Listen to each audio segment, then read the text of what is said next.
भगवान राम जंगल में गए। कौशल्या माँ को दुख हुआ था और भरत भाई से थोड़ी उपराम हो रही थी कौशल्या जी। भरत को पता चला कि माँ मेरे से नाराज है। इसका कारण है माँ को किसी ने संस्कार डाल दिए कि इसके पीछे भरत का हाथ है। तो भरत खूब खूब बोलते थे कौशल्या जी को कि मेरा हाथ नहीं है। फिर भी कौशल्या जी का मन भरत के लिए उतना स्नेह से संपन्न नहीं हुआ। आखिर एक दिन भरत ने कहा कि माँ, मैं सपने में भी विचार नहीं कर सकता हूँ कि श्री राम बन जाए और मैं राज्य करूँ। इसके पीछे मेरा कोई हाथ नहीं है। आपको इस बात का विश्वास मैं कैसे दिलाऊं? अगर मेरा इसमें तनिक भी हाथ हो तो मुझे माघ मास के स्नान का पुण्य ना मिले, कार्तिक मास के स्नान का पुण्य ना मिले, बैसाख मास के स्नान का पुण्य ना मिले। कौशल्या जी ने कहा बस बस बस, मुझे संतोष हो गया।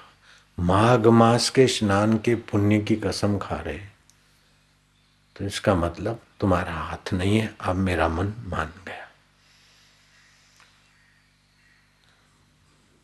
पुराणों में कथा आती है कि एक ब्राह्मण था, जीवन भर उसने धन कमाया, अपने नियम अनियम का परवाह किए बिना।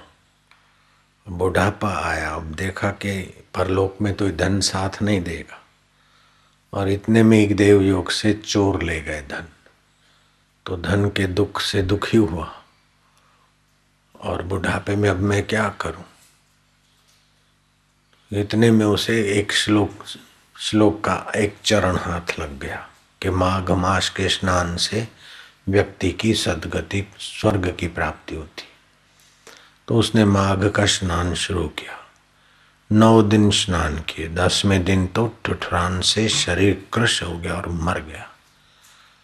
दूसरा कोई उसने पुण्य नहीं किया था, लेकिन माघ के स्नान के पुण्य के प्रभाव से वो स्वर्ग को गया। ऐसी कथा भी आती है। ये तीर्थ स्नान की महिमा है। तीर्थ 3 प्रकार के होते हैं। एक होते स्थावर तीर्थ, अपनी जगह पर, जैसे हरिद्वार है, काशी है, प्रयाग है, सेतुबंध रामेश्वर है, और भी गंगोत्री जमुनोत्री। इनको स्थावर तीर्थ बोलते। दूसरे तीर्थ होते हैं चलते फिरते संत, उनको जंगम तीर्थ बोलते। श्री कृष्ण ने कहा कि स्थावर तीर्थों में रहने से, नियम पालकर स्नान आदि करने से समय पान बीतने के बाद आदमी को सुख शांति देते प्रभाव होता है। लेकिन जो जंगम तीर्थ हैं, चलते फिरते संत, संत जहाँ बैठते हैं और सत्संग जहाँ होता है, वो तीर्थ बुद्धि होती है। तो वो जंगम तीर्थ सहज में ही पावन करते। तो एक स्थावर तीर्थ हुए, दूसरे हुए जंगम तीर्थ। जिनको जंगम तीर्थ मिल जाता है वो स्थावर तीर्थ की परवाह नहीं करते, चल जाता है। जिनको सत्संग रूपी तीर्थ में नहाने का अवसर मिल गया, वो बाहर के तीर्थों में न भी नहाए तभी भी उनको नहाने का लाभ हो ही जाता है। तीसरे तीर्थ होते सत्य तीर्थम, क्षमा तीर्थम, शौच तीर्थम एवच, दानम तीर्थम, ज्ञानम तीर्थम, ध्यानम तीर्थम। भगवत ध्यान भी एक पावन तीर्थ है, भगवत ज्ञान भी एक तीर्थ है। अहंकार छोड़े बिना जरूरतमंद को तन से, मन से, विचारों से मदद रूप होना, ये दान भी तीर्थ है।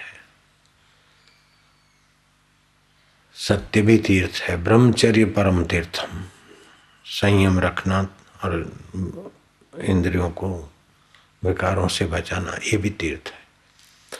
तो एक 3 तीर्थ हुए, जंगम तीर्थ, स्थावर तीर्थ, जंगम तीर्थ, और सत्य, क्षमा, शौच, दान, सुमरण आदि ये आध्यात्मिक तीर्थ। तो माघ मास में इन तीनों तीर्थों में नहीं नहा सके तो 2 तीर्थों में, सत्संग में, जप में, ध्यान में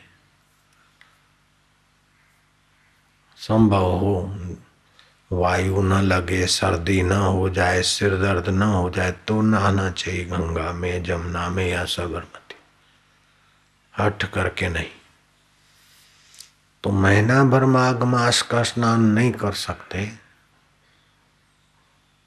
तो एकादशी से लेकर अगली पूर्णिमा तक के ये 4 दिन जो भी स्नान करते हैं तो उसका महीने भर के स्नान का प्रभाव पुण्य उसे प्राप्त होता है, ऐसा भी आता है। थोड़ा सा पढ़ के सुना दो।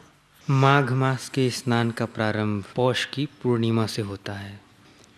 भारतीय संवत्सर का 11वां चांद्रमास और 10वां सौर मास माघ कहलाता है।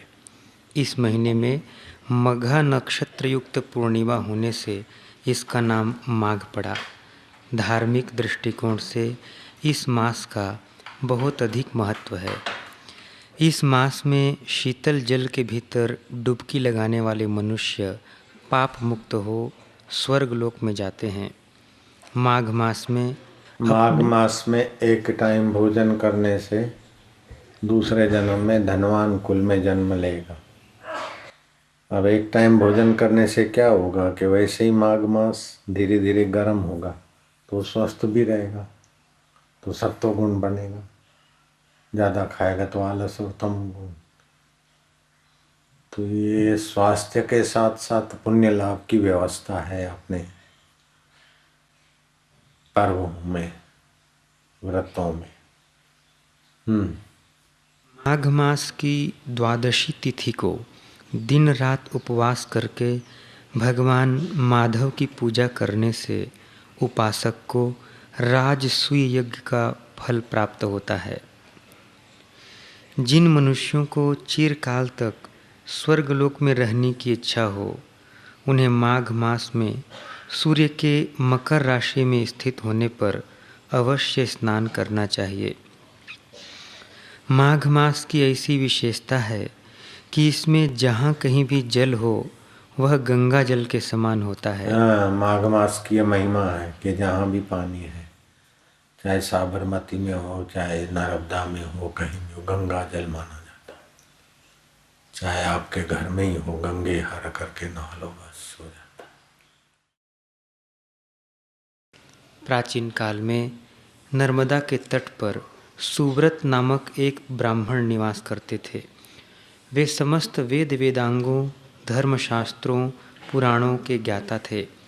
साथ ही उन्होंने तर्कशास्त्र, ज्योतिष, गज विद्या, अश्व विद्या, मंत्र शास्त्र, सांख्य शास्त्र, योग शास्त्र और 64 कलाओं का भी अध्ययन किया था। वे अनेक देशों की भाषाएं और लिपियां भी जानते थे। इतना सब होने के बाद भी भगवान में प्रीति नहीं और धन में आसक्ति होने से बुढ़ापे में लड़खड़ा गए। फिर 9 दिन स्नान किए और 10वें दिन ठुठर के मर गए। स्वर्ग की प्राप्ति हुई।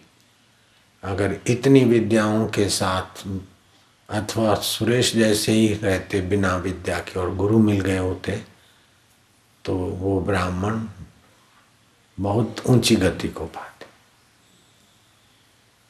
तो सत्संग की महिमा बहुत जोरदार। जो एक जगह पर पड़े रहते हैं उन्हें स्थावर तीर्थ कहते हैं, और जो चलते फिरते सत्संग के द्वारा लोगों का मंगल करते हैं उन संतों को जंगम तीर्थ कहते हैं। और सत्य, क्षमा, शौच आदि ये आध्यात्मिक तीर्थ है।